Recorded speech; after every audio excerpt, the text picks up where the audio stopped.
All right, thank you. Great to see everybody this morning. This is the, you heard it, the Beyond Ads creative strategies for tapping the value of your podcast. And the idea, what we wanted to put this panel together because we know, you've been here for a couple days and you've heard a lot of different strategies that people are using with their podcast. And I think there can be a lot of pressure to go in a certain direction towards ads. And so really wanted to get some of my really good friends that have way more experience than I do in podcasting. I'm actually the co-founder of Buzzsprout, but I don't run my own podcast, right? I just help about 120,000 other podcasters with their podcasts. And I'm on the technical side, but I love people, I love podcasters. And so these are some of my friends, and I want them to introduce themselves and tell you a little bit about them. My name is Badr Blythe. I was a sports broadcaster for a long time before starting a logistics podcast, and so using that experience in two different markets, his monetization journey has been different in all of those journeys. My name is Badr Milligan. I've been podcasting since 2012 with my podcast, The Short Box. It's a comic book and pop culture podcast. And I'm also one of the co-founders of the Jacksonville Podcasters United group alongside Badr Blythe right here. And I've been podcasting for a while. I've been fortunate enough to make money off my podcast as well as some other opportunities that I'll get into later on in this panel. I pass it to Alex. Yeah, hey, Alex Sanfilippo. I'm the founder of PodMatch.com, service that connects podcast guest hosts for interviews. And I've been a podcaster myself since it's been a long time. 2014, that's when it was. That's when I started. I'm like, man, I should really remember this. Yeah, 2014 is when I got started and just really love this creator economy, the space that we're in. It's just so much fun, and podcasters are incredible people. So I'm happy to be here. Great. Well, thanks for sharing that. Do you guys have a way that you might be able to share with others? Like, how do you define success for your podcast? Like, how would you define that? Is it a monetary thing? Is there something else? How do you define success for your podcast? Okay, I'll take it first. I guess at this point, aside from the monetary aspect, because I've got a Patreon channel as well as some sponsorships as well. So for me, I definitely define keeping those consistent and growing as a metric for success. But also at this point, with me covering comic books and pop culture, it's really seeing if I'm part of the industry. Am I providing value? Am I, able to, get in certain doors and rooms and conventions and be able to share my expertise or, assist firsthand, whether that be on panels and things like that. So it's really, am I providing value back into the industry that, I'm covering and a part of the community and fandom as well? I think for me, especially starting out in sports and entertainment and having that kind of podcast, it was all about getting to a lot of very similar to what Badr was experiencing and trying to get the interviews with like the top athletes, and that was my monetary goal. That was my ROI. And then it moved into, well, I'm launching a business, and so how can I use a podcast to talk to my target audience, to talk to my target customers? And then now it's evolved into a fully sponsored logistics podcast, and now I'm evolving that even to the next step where it's less of advertising with sponsors that companies that I don't own or that I don't partner with, and more of the companies that I have founded. And so using the podcast as a way to solve problems and find out what those problems are, and then develop products and solutions around that, so then I can start funneling those advertising slots on my podcast to products I own. I love that, by the way. I heard that story a lot, but I love that. It's really cool.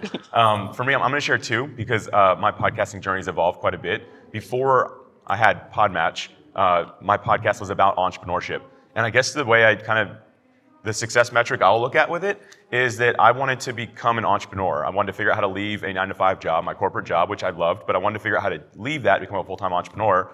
And I used my podcast to interview people that knew how to do it so I could figure out myself. And ultimately I figured it out. So for me, that was the win. I didn't try to monetize or anything. I just wanted to learn and actually do that. And I did. So I feel like I actually achieved that goal through the podcast. Now my podcast is about podcasting because we're trying to educate and serve people that are using PodMatch and beyond to really kind of be that educational wing. And for me, I know that's working really well because the most common question I get from people who are not part of PodMatch or part of the industry, like, how do you have so many really, really smart podcasters using PodMatch? I'm like, it's just the education that comes alongside it. Like, they're the ones making it happen, right? but we have that available to them. So for me, that again, that's the metric of success I'm looking for, is are they leaving better than the way they showed up? And so it's interesting when you're talking about like an entrepreneur podcast where you're getting to interview entrepreneurs because that's what you want to be. That's where you want to be. And so it's education, right?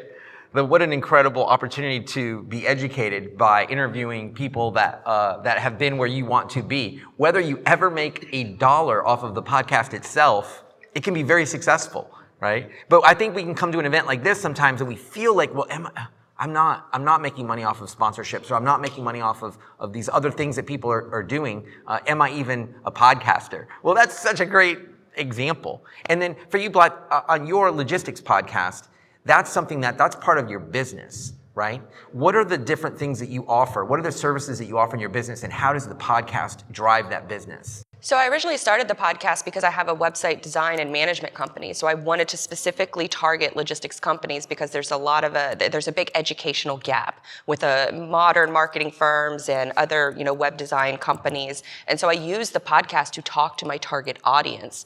And then from there it evolved into a real show. And I say a real show where the goals moved, the goalpost moved for me, where it wasn't just about talking to my target customers anymore. It was, how can I make this a show where it's valuable and it has a wider net to the logistics and supply chain audience, which is admittedly a little smaller than sports and entertainment, but the goalpost was shifting, and so the value was shifting. And so the more I talked to people, the more I understood their problems, the more I could create a solution for that. And then it evolved into sponsorship driven, which comes with its own sort of good and bad. With you have great sponsorship relationships, but then you have a couple that aren't so good, and it evolves into them kind of telling you what to do with your own show. I didn't like that. And so that's where it started to evolve into something where I'm going to create my own products and kind of go back a little bit and learn a little bit about each area of where I was podcasting and the things I learned. So still continuing to learn from experts, still continuing to monetize it, but starting to shift that monetization strategy into products I own. And so the value or the goalpost has shifted for me over the years. That's great. And a good example of all the different strategies that you tried, right? Being able to do different things once you've got the vehicle in motion, right? Now you can turn and do different things. Badr, for you, on your podcast, you talked about really the value of you adding value to this industry that you care about. How do you see that? How does that come back to you? Like, is it connections that you make with people? Like, how do you see that value?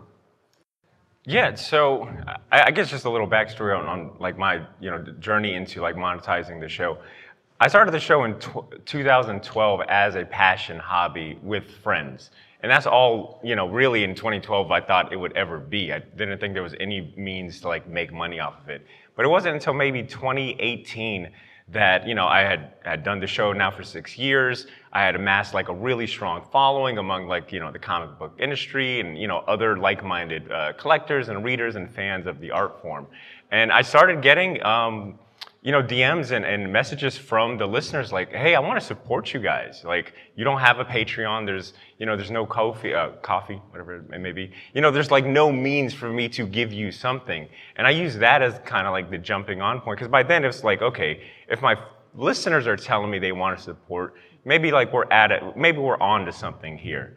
And then that kind of spiraled into being able to partner up with a local comic shop in the area that I was shopping at already. And I was kind of hesitant on, bringing forth the idea of a sponsorship deal, but listeners would go into the shop and tell them like, dude, you got to team up with Badr. Like, he's here doing this great thing. So, that led into a sponsorship. Now the brick and mortar comic shop, they've been a sponsor for the last 5 years. There's a very symbiotic relationship there where I'm, talking about the events that they're doing. I generally want to see them to win, and vice versa. So, building up the platform and having listeners that generally wanted to also see us win, and because that meant that I was able to interview like writers and artists that we were already fans of. Like as the show grew, I was able to get bigger, high-profile guests, which meant that the listeners, providing value to the listeners. I would part of the sponsorship deal with the comic shop was that he would submit a voicemail from a retailer perspective to these writers and artists I was interviewing, and they really appreciated that, to hear from like the retail side, because there isn't a lot of channels for them to have that. I feel like I have diverged from the original question. No, but I hope there's some value in there. I think it shows just how different it can be from one podcast to the other, right? You can't just, it's not a cookie cutter type thing. Yeah. Definitely. Well, let's do this. Question? Hello. So this is my second Podfest. What I learned at the very first one is do the work. I don't need to worry about numbers. I don't have any. Do the work, right? So this is my second one. I'm still just doing the work. But my question is, because I want to get granular now and really focus, so I have a goal to achieve. And now I'm hearing on YouTube videos now, everybody's like, if you've got 5 followers and subscribers, you can now just make money and da-da-da. Okay, what's the real number that you need? Because was it 5,000 for you? Was it 50,000? What's the mark that you guys should look at for even starting to think of what, type of strategy for, making income, whether ads, reaching out to companies, or am I wasting time? I need to get larger, I guess. Does that make sense? Real quick for me, this is not the conventional answer, but it was 0 listeners. It was when I was reading the book of the first person who was going to be on my podcast, where I wanted to learn to become an entrepreneur. And I guess I could have said that it took me a long time to even build a big audience. And the reality is that show never got big. It wasn't a big show. But if I look back now at if I compare my corporate life to what I've made as an entrepreneur, it's 10x in 1/5 of the time, right? So it's I don't know how to put a dollar on that really. I learned that starting from my first book, there was 0 listeners. And so to me, not that I don't buy what people sell on YouTube and hey, you can make money with listeners, but I think getting listeners is harder than monetizing. There's just creative ways we're talking about here to do it. And I'll add, I have never, between the comic shop that sponsors my show, and then another sponsorship I have is a local comic convention that takes place in Jacksonville every year. And they've been growing exponentially. I've been rooting for them. Neither one of them have ever asked me for my downloads, for my metrics, or anything. It is, they see, and a lot of it I think is perception. They see that I have a quality show. I've had them on the show, so they get a feel for it. The caliber of guests that I have, the fact that I'm able to go to conventions and host panels. They've never once asked what are the downloads for this? How many people have clicked this link? I think a lot of it comes with building a quality show and having the perception and making yourself the authority in your subject matter. And I think that goes a long way, because most of these sponsors don't really know what at least in my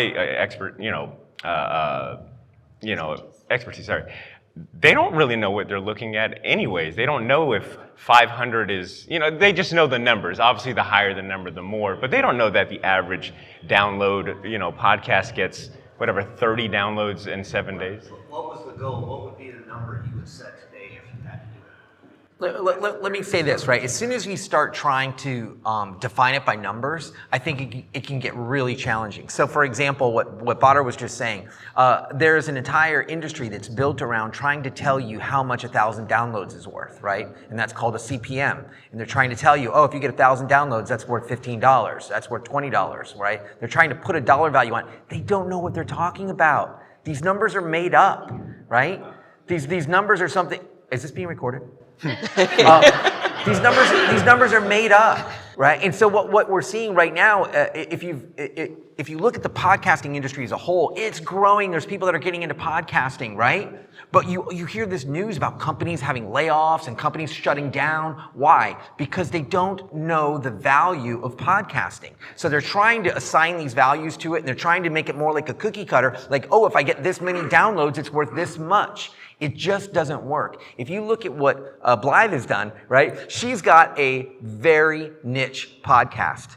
She's got a niche podcast where she's dealing with logistics, right? Like, it's not the something. C-suite, and not all listeners are the same either. And coming from the sports and entertainment world, you look at supply and demand.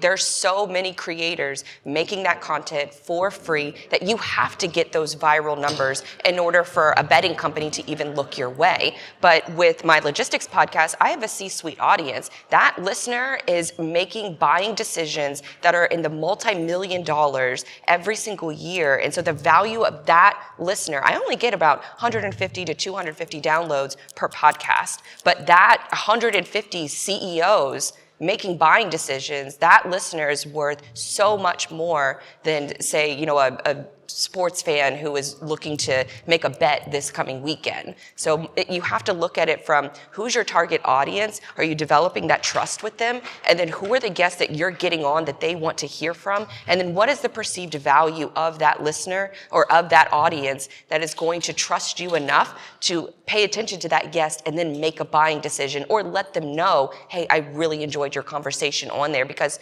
it's not just about making a buying decision, but some of the people that could be listening could actually want to go and work for that CEO. So there's lots of different ways that we try to place value on podcasting and what that download looks like.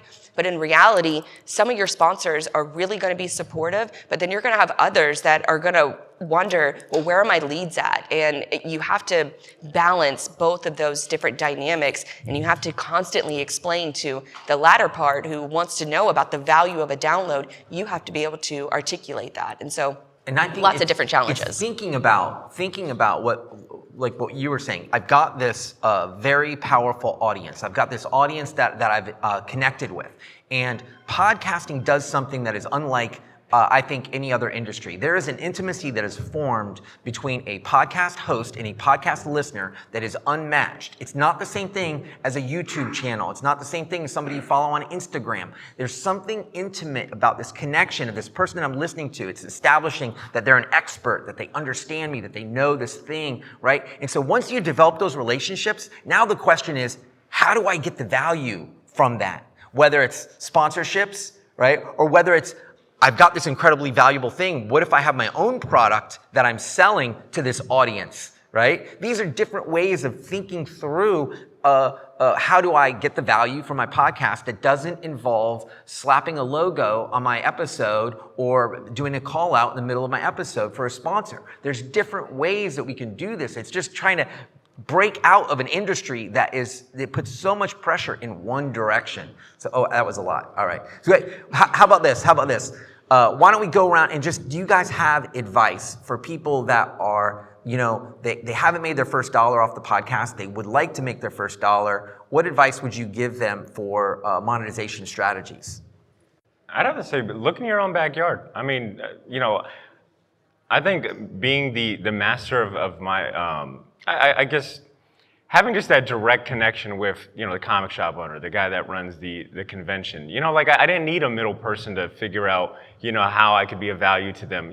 I built that relationship directly, and, I put in the work, and, I had a quality product to show them, I'm not a fly by night. I put the time and effort in. And I think one of my biggest pieces of advice for a lot of the folks that show up to our meetups is that don't undervalue the amount of work that you put into your own show.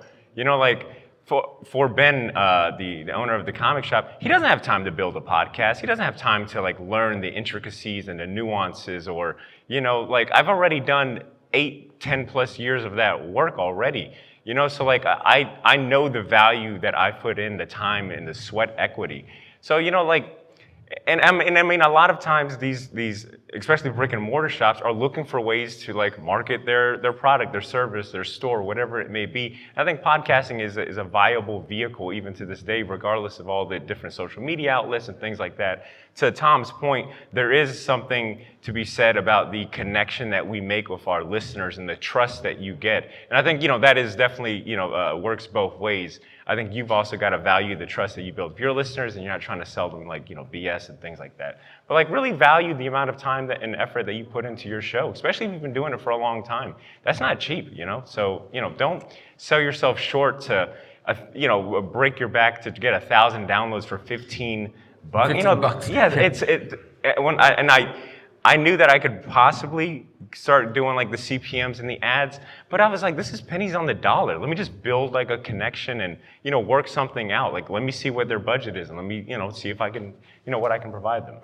And I think for a lot of podcasters that you're trying to put the cart before the horse. Don't try to run before you know how to crawl. You need to spend the time to create quality content. And what does that quality content look like? And you have to regularly talk to your audience, survey your audience, develop those relationships with them, not just with podcasting, but on the platforms that they're already hanging out, because distribution is just as important as creating content is easy, but actually getting the content in front of your target audience is the most consistently challenging thing that never really goes away. You just get a little bit better at it. But as you get better at doing these things, then you can start thinking about monetization and what monetization even looks like. I would just say ROI. What does ROI look like for you? 10 years ago, it was interviewing the running back for the Jacksonville Jaguars. Now it's about monetizing my own products. And so don't be afraid to not put a dollar value on your show and what you're worth. But then you could also look at it from the lens of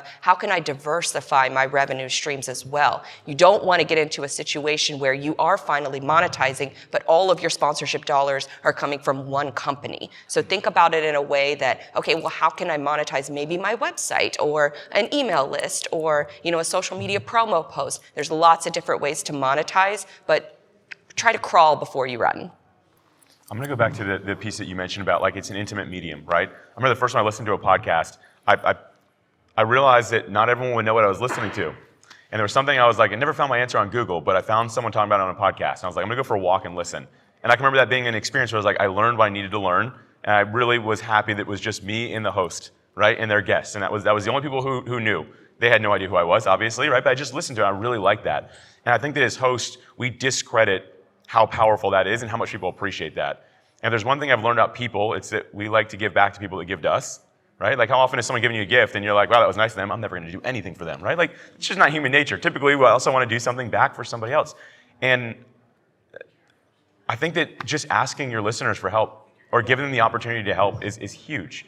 And I can remember one person, he started with his iPhone only on it to record. And I told him, like, hey man, like you're on episode 10. I'm like, it sounds like you're just recording off your iPhone like in your car. And he's like, that's what I'm doing. And I was like, that's great. It's a good start. He's like, I can't afford a microphone. I'm like, well, you have people listening? He's like, yeah, like 10 people are listening every week. I'm like, dude, that's great.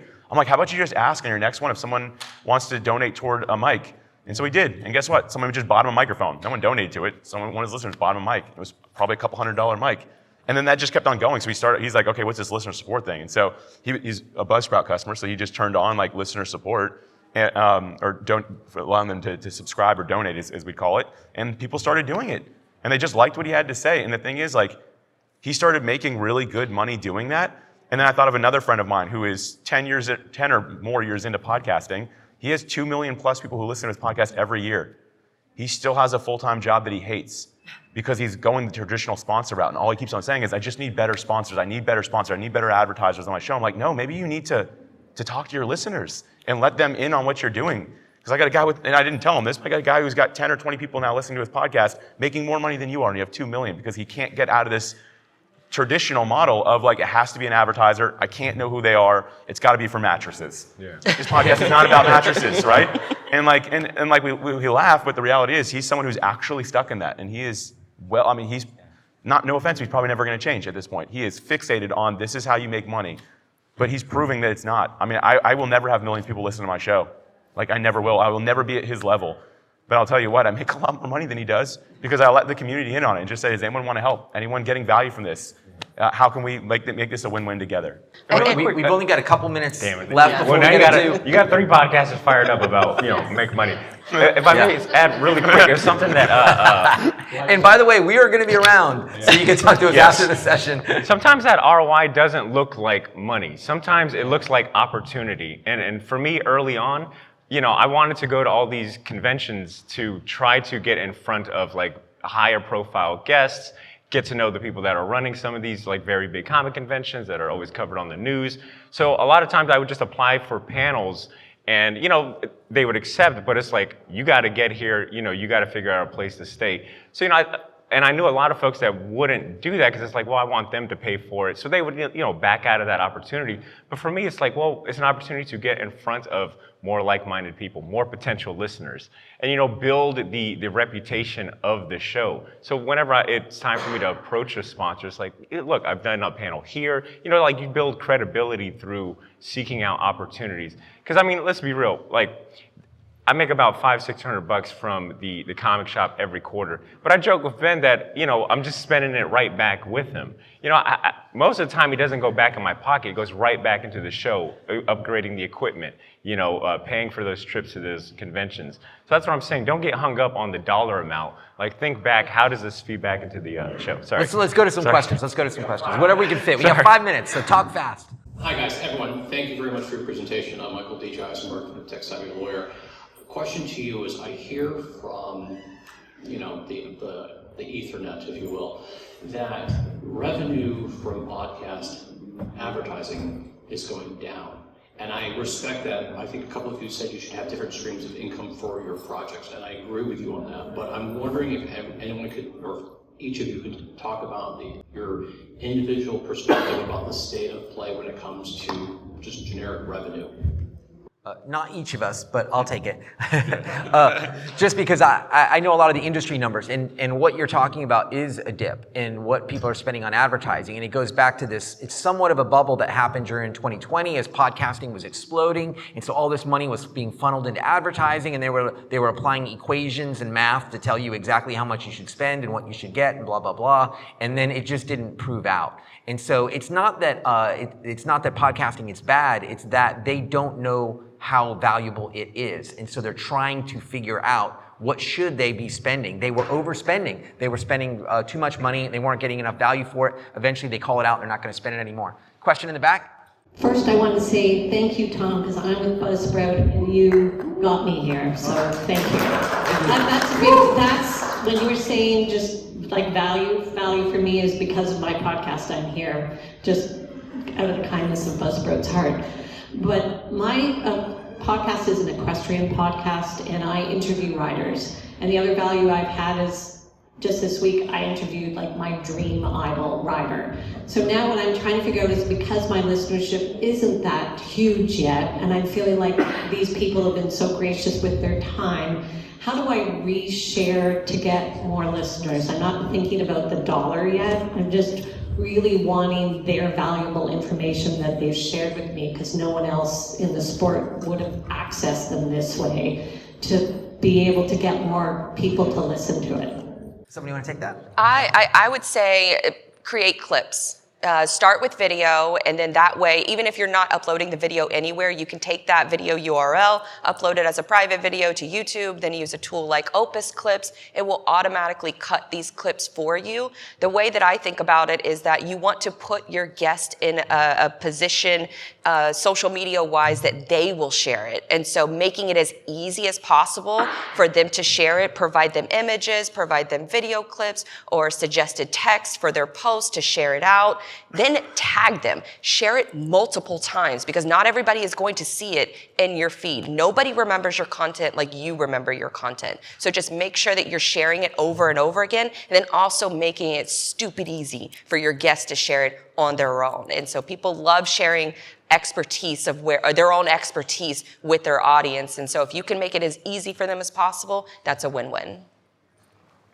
All right, do we have, is that it? One more question? Let's do it. Hello, Dr. Jennifer Harris from the Buy It On It Show. Thank you, Buzzsprout, for sponsoring me to come. It's my first one, and I'm about to launch my podcast, Buy It On It Show. So my question is, what would be the first 2 things you do coming out before you launch? Ooh, that's a good question. The first 2 things you would do before you launched your first episode. For me, I would make sure I go back and revisit the why, the purpose behind the show.